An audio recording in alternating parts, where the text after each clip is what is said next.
जेके माण्हू actually interested आहिनि ऐं ॿुधणु चाहिनि था ऐं पार्टिसिपेट करणु चाहिनि था उन्हनि खे ॾिसण जी स्क्रीन नाहे छॾणी असां सां गॾु रहणो आहे छो त हर डिटेल जेके आहिनि कल्ह ई मां का मूवी ॾिठी पई हुन में हिकु लाइन मूं ॿुधी छॾी त every detail is important so अगरि तव्हां ॿुधणु चाहियो था त एक्चुअली हर डिटेल तव्हांखे असांजे अॼोके प्रोग्राम में मिलण वारी आहे त असां सां तव्हांखे गॾु रहणो आहे जेकॾहिं तव्हां पार्टिसिपेट करणु चाहियो था तॾहिं बि जे न त तव्हां उते रहणु चाहियो था ऐं ॾिसणु चाहियो था ताकी तव्हां नेक्स्ट ईयर जेको आहे उहा पार्टिसिपेट करे सघो त तव्हांखे असांजी स्क्रीन नाहे छॾणी पीर साहिबु सभिनी खां पहिरीं त tell me something about this event जेको ही थी रहियो आहे ऑन विच डेट ऐं कंहिं तरीक़े सां थी रहियो आहे किथां थी रहियो आहे किथे स्टार्ट थींदो किथे एंड अप थींदो कंहिं तरीक़े सां शयूं हली रहियूं आहिनि Actually, हे असां kick off कयोसीं 27th of September ते when the registration were set open for all of the participants across the globe. International event आहे ऐं nationally बि इन में मां तव्हांखे ॿुधायां कि चित्राल खां वठी करे दीर सवात स्वाबी इस्लामाबाद लाहौर पेशावर गुजरांवाला पिंडी कोयटा सखर पंहिंजो सॼो सूबो हितां सभिनी तक़रीबन 2000 हाणे असांजा रजिस्टर्ड पार्टिसिपेंट्स आहिनि जेके जिन रजिस्टर कयो आहे it's a free of cost event you have to pay nothing ऐं जेके बि असांजा महिमान ईंदा a day earlier that is on 24th असां उते उन्हनि खे रिसीव कंदासीं and they will be looked after accommodation असां उन्हनि खे ॾींदासीं ऐं उनजी proper feeding bedding boarding lodging सभु कुझु असां उते कयूं था पिया अच्छा 24th ते असांजो हिकिड़ी काइंड ऑफ शो रन हूंदी जेका मिलिट्री रोड ते असां कंदासीं just have this awareness amongst the masses about this event ऐं 25th ते अर्ली मॉर्निंग 7 वॻे असां कोडिजी जे किले ते इन्हनि सभिनी पार्टिसिपेंट्स खे बसिस में वठी वेंदासीं एंड उते इन्हनि खे ब्रीफिंग ॾिनी वेंदी फाइनल ब्रीफिंग जेके चइजे डूज़ एंड डोंट्स जी ऐं कुझु शयूं उनखे इशू कयूं वेंदियूं उते and then around 8 rather dot on 8 असां इहो रेस स्टार्ट कराईंदासीं कोट बंगले खां इहा रेस स्टार्ट थींदी कोट बंगले खां ऐं पोइ इहा स्ट्रेट ईंदी ख़ैरपुर सिटी जेको ओल्ड नेशनल हाईवे आहे ख़ैरपुर सिटी खां थींदी वरी पोइ ठेड़ी शहर वेंदी ठेड़ी शहर खां नेशनल हाईवे ते चढ़ी करे ऐं पोइ ॿबरले खां वरी सखर बैराज खां public school Sukkur so this is the route ऐं उते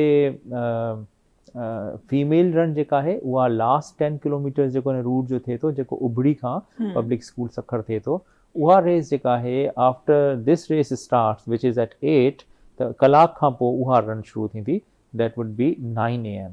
त 9 वॻे जेका आहे उहा स्टार्ट थींदी एंड देन उहा बि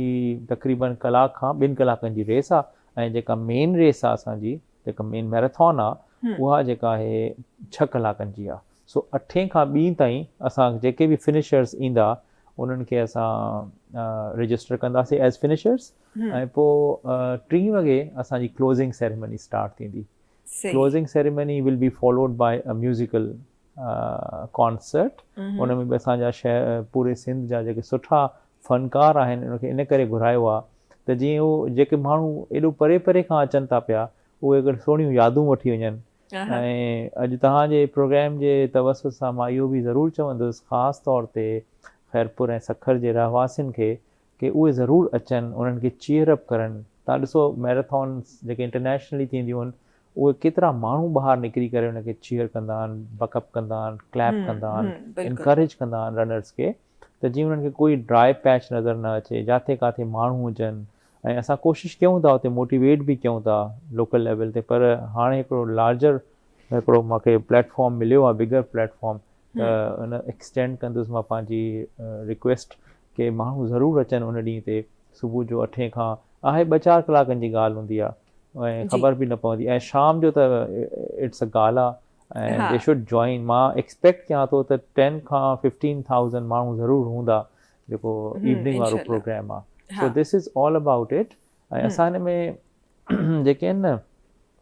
न जेके प्राइज़ मनी आहे उहा बि जजी रखी आहे त इन जे करे ई त माण्हू जीअं अचनि पाण प्राइज़ मनी अच्छा प्राइज़ मनी नाज़रीन गौर सां ॿुधंदा आहियो जी हा असल में जेके लकी हूंदो अगरि टाइम सां फिनिश कंदो त 15 लख रुपयनि ताईं बि उहो खणी सघे थो एंड द पियो। Time is 2 PM। हा, ठीकु आहे। न 2 PM न आहे, जेको फर्स्ट ईंदो ऑफ कोर्स उहो ई 5, उन जे लाइ 5 लख आहे। प्लस में अगरि उहो जीअं इंटरनेशनल टाइम आहे मैराथन जो 2 hours fastest something 2 I guess। hours and 30 seconds, अगरि 2 कलाक 10 मिंटनि में कोई अचे थो त हुनखे 10 lakhs एक्स्ट्रा ॾींदासीं। ऐं अगरि 10 लख 15 मिंटनि में कोई अचे थो त हुनखे 5 लख एक्स्ट्रा ॾींदासीं। ऐं 2 लख 20 मिंटनि में कोई अचे थो त हुनखे 2 लख एक्स्ट्रा ॾींदासीं। अहिड़े तरीक़े सां असां इंसेंटिवाइज़ इन करे रखियो आहे त इहो हिकिड़े साल जो इवेंट न आहे। दिस विल गो ऑन इनशाला for the years to come. ऐं असांजा नौजवान जेके हिन साल पार्टिसिपेट करनि था ऐं नथा टाइम ते रेस खे फिनिश करे सघनि त नेक्स्ट ईयर लाइ ट्राई करनि। And those who are on lookers today they should come prepared. जीअं तव्हांखे समी ऐं उज़मा ॿुधायो त it's only a matter of 4 to 5 months training. तव्हां अगरि तव्हां माना वॉक कयो था रेगुलरली त 4 खां 5 महीननि में तव्हां U can train your self for this marathon. त बेसिकली मां सम्झां थो असांजे अपर सिंध में या रेस्ट ऑफ सिंध में एतिरो टैलेंट ज़रूरु आहे that they can give us some good सरप्राइज़िस।